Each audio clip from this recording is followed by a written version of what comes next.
Kaya naman, ako muna mag-voice over. Dahil si Mami mag-host.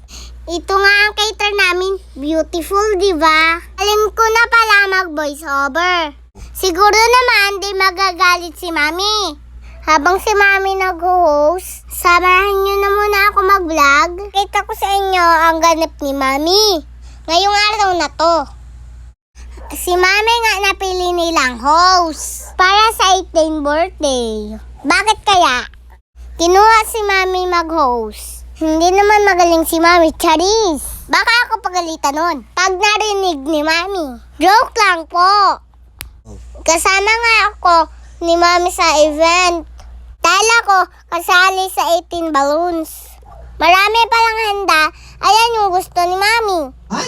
At ngayon, at syempre alam ko na tayo nagugutom na at ako'y pumipiyok na at tayo ibigyan muna natin ang daan ng ating hapagkainan para tayo ay mabusog sa handa ni Abby. At syempre, yung mga gusto muna magpa-picture kay Abby, pwede tayong lumapit sa kanya at magpa-picture dahil maya-maya ay magpapalit siya ng kanyang another gown. At syempre, pagkatapos na magpalit ay ating matutunghayan ang ating 18 shot, 18 candle at 18 roses.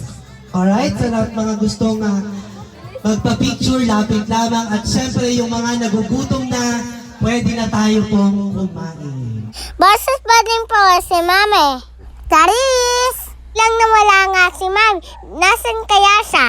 Pero nagsasaron kaneta yun si Mami. Naku nga, Charis! Pakita ko sa inyo ang maganda kong pagsayaw.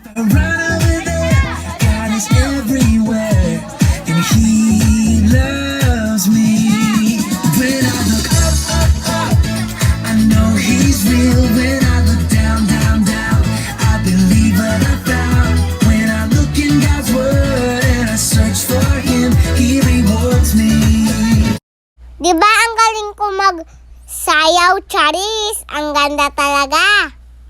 Pero bago ang lahat, luma ang iba, pagka-share and like, nitong.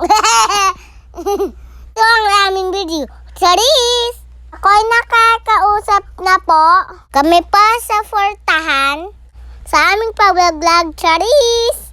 Hanggang dito na lang po muna. Tamo ulit tayo sa ating pagbablog. Maraming salamat po sa inyong lahat. Goodbye!